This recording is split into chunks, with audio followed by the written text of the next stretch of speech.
आइए बच्चों, आज हम क्षितिज भाग 1 का पाठ 12 काव्य खंड का चौथा पाठ केदी और कोकिला माखन लाल चतुर्वेदी द्वारा रचित है ये कविता। ये पढ़ेंगे और माखन लाल जी के बारे में थोड़ा सा जान लेते हैं। उनका जन्म 1890 में होशंगाबाद ज़िले में हुआ था और इनकी प्रारंभिक शिक्षा ग्रामीण पाठशाला में हुई थी और बहुत शिक्षा उच्च स्तर तक नहीं चली। इन्होंने गुजराती, अंग्रेजी, संस्कृत, बंगला सब भाषाओं का घर में ही अध्ययन किया और सुप्रसिद्ध मासिक पत्रिका प्रभा कर्मवीर के संपादन का कार्य भी किया। और ये एक कुशल कवि, पत्रकार, संपादक और निबंधकार। चतुर्वेदी जी की मृत्यु सन 1968 को हुई, 80 वर्ष की आयु में। इनकी रचनाएं हिम तरंगिनी, हिम किरीटिनी, युग चरण, समर्पण, माता, वेणु लो गूंजे धरा आदि आपकी कविताओं के संग्रह हैं।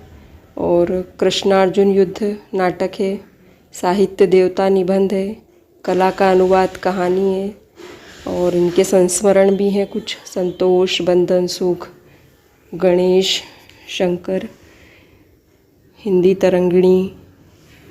और इनका जो भाव पक्ष है वो ये है कि माखनलाल जी चतुर्वेदी ने अपनी कविताओं में प्रेम, सौंदर्य और राष्ट्रीयता और भारतीय संस्कृति का समावेश किया।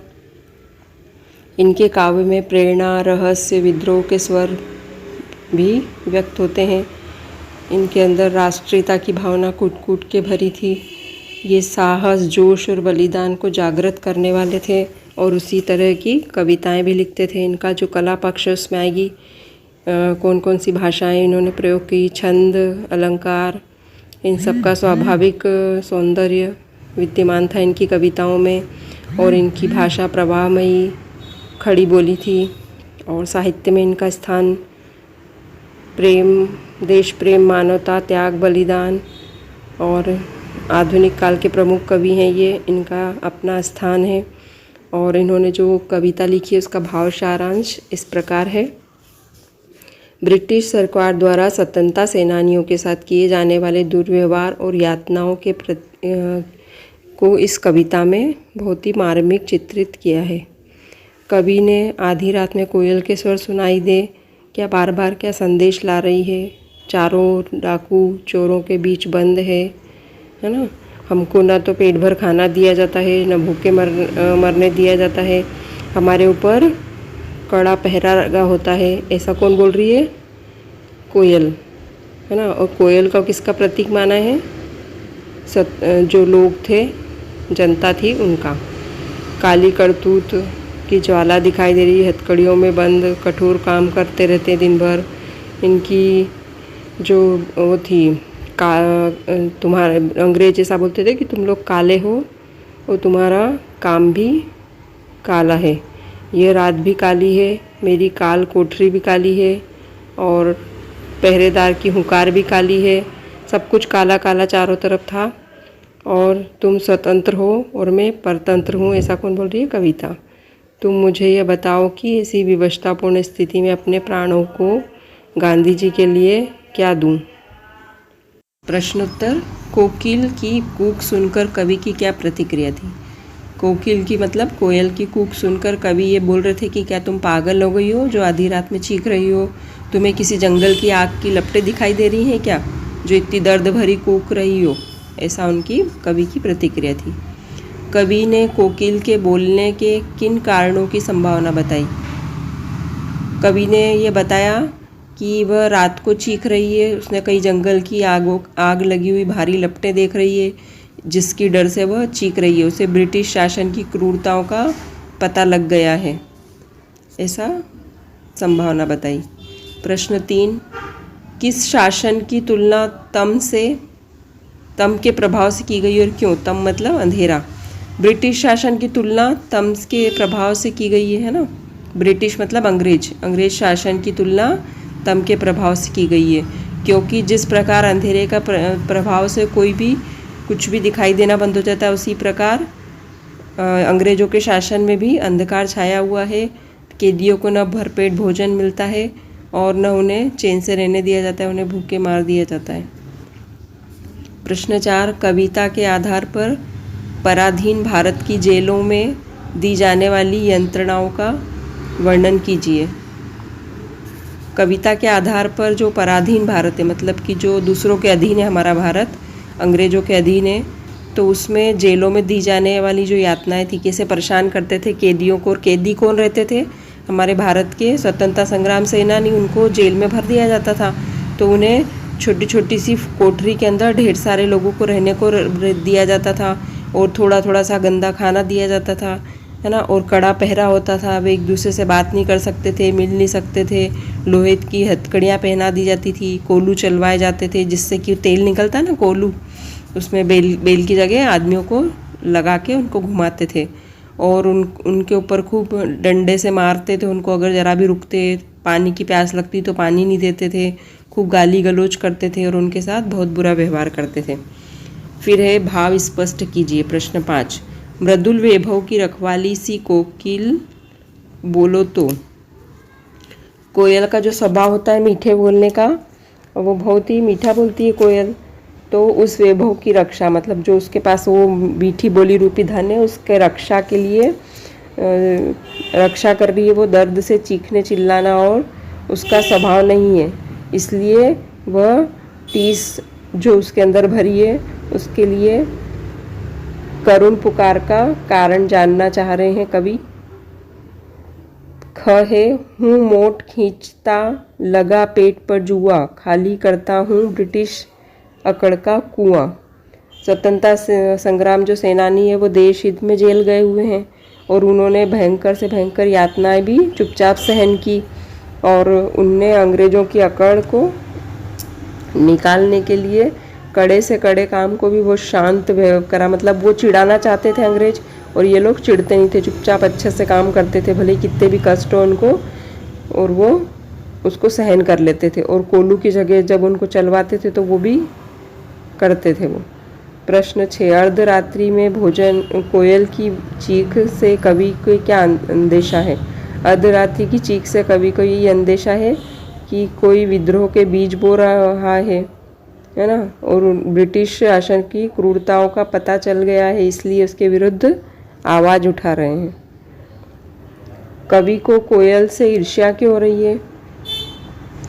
कवि देख रहा है कि कोयल हरी भरी डाली पर रहती है और स्वतंत्रता पूर्वक घूमती है इधर से उधर, और मेरी दुनिया जेल के 10 फुट की कोठरी में ही सीमित रह गई है। कोयल के मधुर संगीत को वाहवाही मिल रही है, और जो कैदी कवि हैं, जो कैद में हैं कवि, वो तो कविता लिखना तो दूर, वो तो वहाँ रो भी नहीं सकते हैं। इसी विषम परिस्थितियों के कारण उन्हें कोयल से ईर्ष्या हो रही है। कवि के स्मृति पटल पर कोयल के गीतों की कौन सी स्मृतियाँ अंकित है जिन्हें अब नष्ट करने पर तुली है? जो सुंदर सुंदर गीत, मीठे गीत गाने की और मीठी बोली बोलने की जो मधुर स्मृतियाँ हैं, उन्हें वह चीख कर पागल सी होकर अपने मधुर गीतों के स्वभाव को नष्ट करने पर तुली हुई है। इससे कवि बहुत दुखी है, क्योंकि कोयल जो बहुत मीठी वाणी बोलती है वो आज चिल्ला रही है।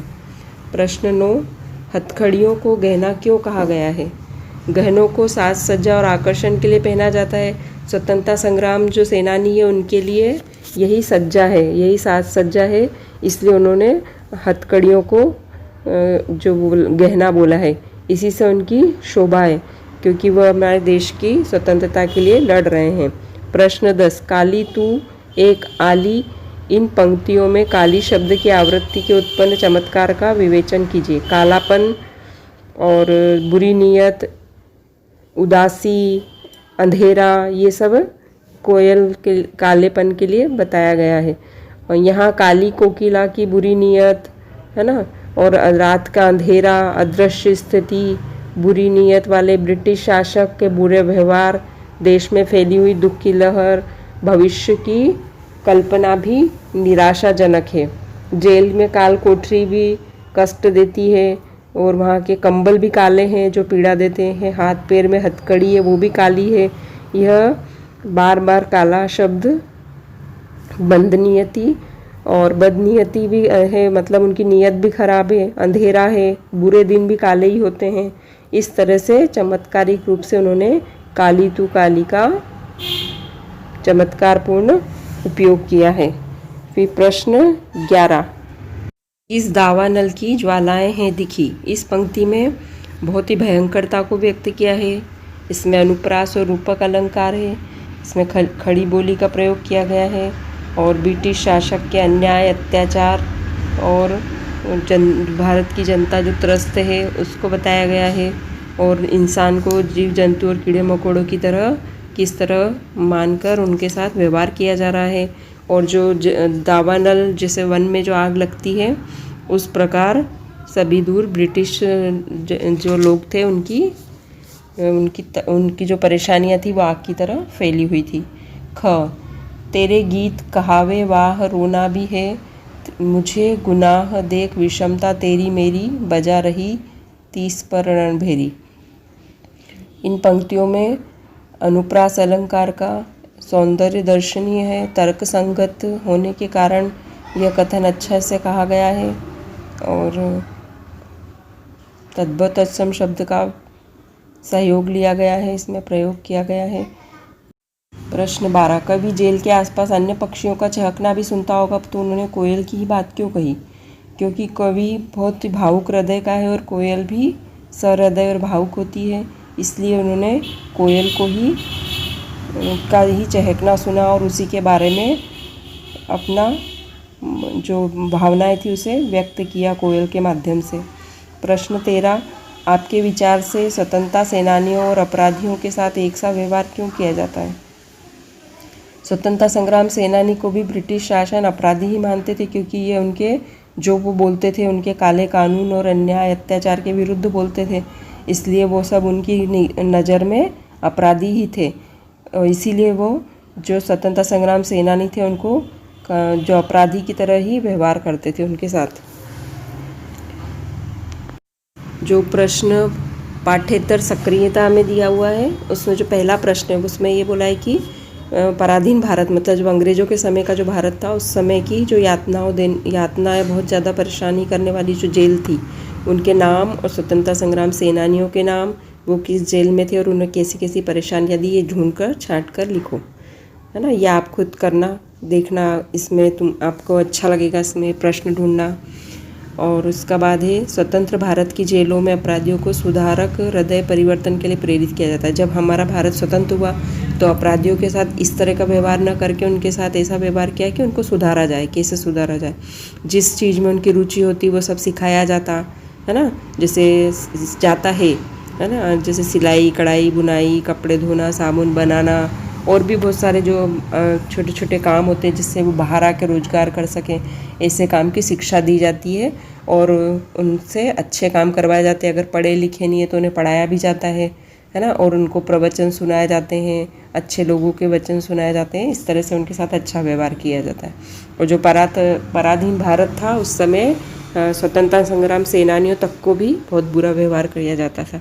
अब ये हमारे इसके पाठ के प्रश्नोत्तर हो गए और व्याख्या भी, जितना भी प्रश्नोत्तर में हमने सब बोला है वही व्याख्या में भी आएगा, इसलिए आप इसको अच्छे से प्रश्नोत्तर को और जो सारांश बताया था उसको 2-3 बार सुन लोगे पाठ को, तो जो भी लाइनें दी होगी उसका जो व्याख्या करनी होगी, अर्थ लिखना होगा, वो आसानी से कर लोगे, है ना।